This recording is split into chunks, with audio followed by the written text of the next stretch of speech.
विजयगढ़ के जंगलों में कालिया अपनी पत्नी के साथ रहता था। कालिया एक छोटे से कारखाने में काम करता था। कालिया की पत्नी सुंदरी अक्सर उससे झगड़ा किया करती थी क्योंकि वह उसे कभी महंगे गिफ्ट नहीं दे पाता था। एक दिन कालिया देर से घर लौटता है। इतनी देर कहाँ थे जी? आज तो आप मुझे फिल्म दिखाने ले जाने वाले थे। कब से मैं तैयार होकर बैठी हूँ, आपका इंतजार कर रही थी, लेकिन आपका तो पता ही नहीं। इतनी रात गए आए हो। तुमने कभी मुझे अपनी पत्नी होने का दर्जा दिया है? अब जाओ यहाँ से, मैं तुमसे बात नहीं करूँगी। नहीं सुंदरी, केवल तुम बोलती रहोगी, मेरी बात भी सुनोगी। आज मेरे ऑफिस में नई बॉस आने वाली थी, मैं उन्हीं के स्वागत में लगा था। तो जाओ फिर अपनी नई बॉस के पास जाकर उसका स्वागत करो।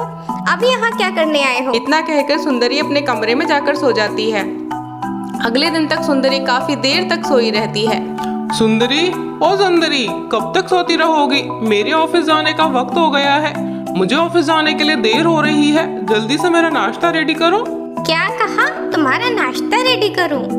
मैं तुम्हारी कोई नौकरानी नहीं हूँ। तुम्हें मेरी कोई परवाह नहीं तो मैं तुम्हारी परवाह क्यों करूं? जाओ जाकर अपना नाश्ता अपनी मैडम से बनवाओ। हे भगवान, ये कैसी पत्नी दे दी है तूने मुझे, जो बात बात पर रूठ जाती है। लगता है आज तो मुझे भूखा ही कारखाने जाना पड़े। इसके बाद कालिया बिना नाश्ता किए ही कारखाने चला जाता है। लंच टाइम में उर्मिला उसके पास आती है। अरे कालिया, तुम यहाँ अकेले बैठे हो, लंच करने नहीं जाओगे क्या? नहीं मैडम, आज मेरा मन नहीं है लंच करने का। ऐसी क्या बात है? ऑफिस की कोई टेंशन है तो मुझे बताओ, मैं उसे दूर करने की कोशिश करूंगी। नहीं मैम, ऐसी कोई बात नहीं। तो चलिए आज हम दोनों साथ में लंच करेंगे। ना चाहते हुए भी कालिया उर्मिला के साथ लंच करने लगता है। कालिया जी, अब तो मुझे अपनी उदासी का कारण बताइए। क्या बताऊं मैम, मेरी पत्नी बहुत ही लालची है। हर दिन नई नई डिमांड करती रहती है। कल मैं उसे फिल्म दिखाने नहीं ले जा सका, जिसके चलते वह मुझसे रूठ गई है। अच्छा, तो यह बात है, घरेलू मामला है तुम्हारा। धीरे धीरे दिन गुजरने लगते हैं। एक दिन कालिया अपने ऑफिस में काम कर रहा है, तभी उर्मिला वहाँ आती है और अपने प्यार का इजहार करती है। मैडम, आप ये कैसा मजाक कर रही हैं? मैं पहले से ही शादीशुदा हूँ, मैं आपसे शादी नहीं कर सकता। नहीं नहीं, मैं बिल्कुल भी आपसे शादी नहीं कर सकता। मेरी पत्नी मेरे घर पर है, वह जैसी भी है मेरी पत्नी है। कालिया की बातें सुनकर उर्मिला वहाँ से चली जाती है और एक प्लान बनाती है। वह अगले दिन कालिया के घर जाती है और उस समय सुंदरी घर में अकेली थी। उसे पता था कि कालिया की पत्नी बहुत लालची है। आप कौन है? मैंने आपको पहचाना नहीं। मैं आपके पति की बॉस उर्मिला हूँ और मैं आपके पति से शादी करना चाहती हूँ। उसके लिए मैं आपको बहुत सारे पैसे दूंगी, जिससे आप अपने सारे शौक पूरे कर सको। यह सुनकर सुंदरी खुश हो जाती है।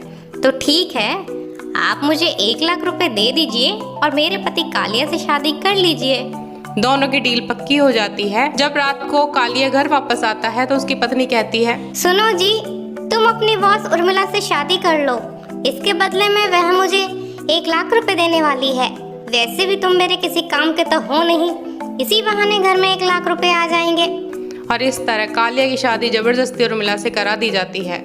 इस तरह से कुछ दिन बीत जाते हैं। एक दिन उर्मिला कालू को लेकर विदेश जाने लगती है। अपने पति को विदेश जाते देख सुंदरी रोने लगती है। मुझे माफ कर दो कालिया जी, मुझसे बहुत बड़ी गलती हो गई। तुम इस तरह से मुझे छोड़कर मत जाओ, तुम्हारे बगैर मैं मर जाऊंगी। अब रोने से कोई फायदा नहीं सुंदरी, तुम्हें तो पैसे चाहिए थे ना, तुम्हें मेरी कोई जरूरत नहीं। तुमने तो मुझे 1 लाख के लिए बेच दिया था। तुम अब इन पैसों से अपने शौक पूरे करो। अब मैं उर्मिला का पति हूँ, तुम्हारा नहीं। और इसके बाद कालिया और उर्मिला विदेश चले जाते हैं। तो दोस्तों, आपको हमारी ये कहानी कैसी लगी? अच्छी लगी हो तो हमारे चैनल को लाइक, सब्सक्राइब और कमेंट करना ना भूलें। धन्यवाद।